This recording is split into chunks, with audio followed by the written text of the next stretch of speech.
नेहरू के लिए एक बहुत इमोशनल लम्हा था। भारत के विभाजन का प्रस्ताव स्वीकार करते हुए मुझे खुशी नहीं हो रही। हाँ, मुझे इसमें संदेह भी नहीं है कि इस समय यही एक रास्ता है हमारे पास।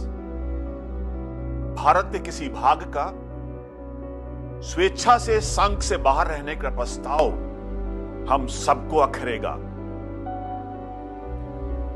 फिर भी मैं इस निश्चय पर पहुंचा हूं कि दूरदृष्टि से भी मौजूदा फैसला ठीक है।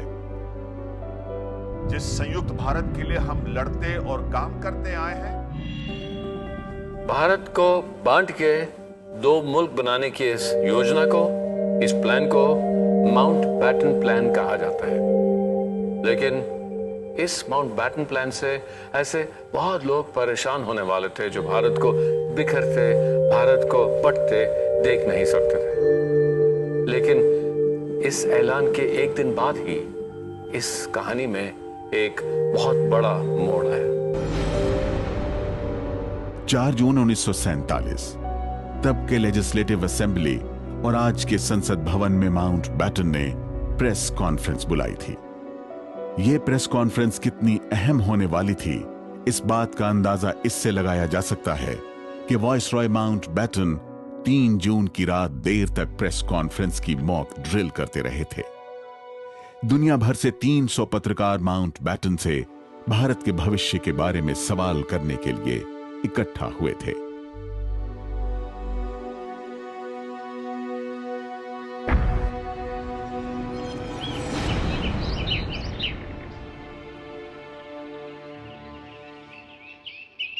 I sincerely mean it when I say that power will be transferred completely by 1947, where I've been June 1948. The date of transfer of power by Britain in India will be around August 1947. I have already bought my steamer ticket for August 15th. So, this will be the date of transfer.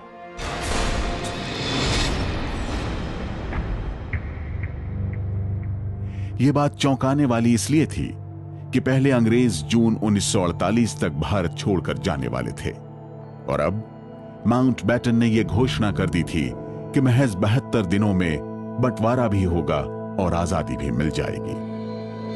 आजादी का देर या सवेर आना तो तय था, लेकिन 15 अगस्त 1947 को आजादी मिलने की घोषणा के साथ ही एक बड़ा सवाल उठ खड़ा हुआ, जिसका जवाब ढूंढे बगैर आजादी बेमानी थी। सवाल यह था कि आखिरकार कितने मुल्क आजाद हो रहे थे, 2 या फिर 565?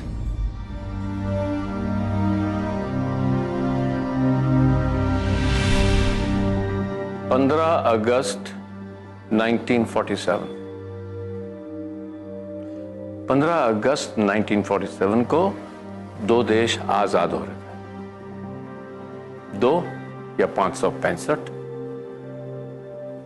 इतिहास की किताबों में आपको इस बात का जिक्र बहुत कम मिलेगा, लेकिन इस देश की आजादी से कुछ ही दिन पहले महात्मा गांधी, जवाहरलाल नेहरू और सरदार पटेल के सामने 2 समस्याएं बहुत बड़ी खड़ी थीं।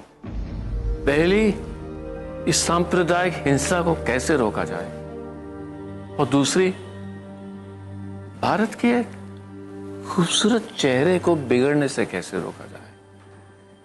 और ये दूसरी फिक्र का कारण था लैप्स ऑफ पैरामाउंटसी।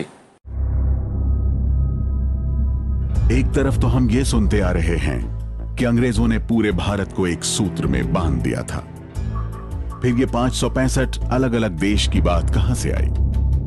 दरअसल जिस ब्रिटिश इंडिया की बात हम कर रहे हैं, उसमें छोटे, मंझोले और बड़े सब मिलाकर करीब 565 रजवाड़े थे। इन रियासतों पर अंग्रेजों का परोक्ष शासन था। इन राजाओं की अपनी फौज, अपनी पुलिस, अपना कानून और कुछ की अपनी करेंसी तक होती थी।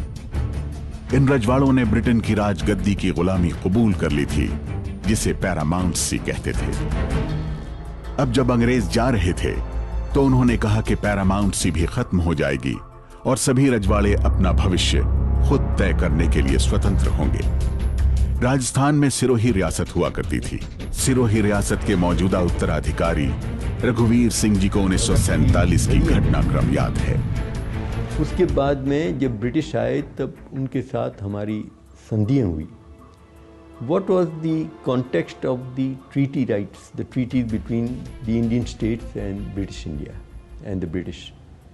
जैसे आप सिरोही स्टेट की ही ट्रीटी लें, signed in September 1823 with the British, वो क्या कहती है? It is a treaty of दोस्ती London, a treaty between two sovereign states, a treaty between two heads of state, and उसके अंदर it was a treaty of friendship on equal status, that Sirohi state will respect the British rule, the British rule will respect Sirohi state, they will not interfere in each other's administration, and that British guarantees peace in India between Sirohi state and its neighboring states.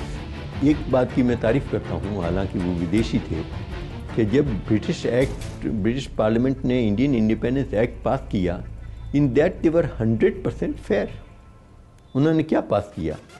Our treaty rights with the Indian states are hereby terminated and they revert to status quo ante. जो इनकी परिस्थिति हमारे साथ संधि करने से पूर्व थी, वहाँ वो वापस पहुँचते हैं। Means they become sovereign independent states. उन्होंने हमारे साथ उसके अंदर कहीं दगाखोरी नहीं की, मैं तो नहीं मानती। ट्रीटी, अग्रीमेंट, समझौते, ये सब तो सही है, लेकिन रजवाड़ों पे ब्रिटेन की पूरी हुकूमत रही। लेकिन जाने से पहले ब्रिटेन ने अपना सुर बदल लिया। उन्होंने कहा कि वो रियासतें जो खुद में आजाद रहना चाहती हैं, वो आजाद रह सकती हैं। इसका नतीजा ये हुआ कि हमें आजादी तो मिल रही थी, लेकिन देश बिखर रहा था, और पाकिस्तान बनाने वाले मोहम्मद अली जिन्ना इस बात का पूरा फायदा उठाने में लग गए।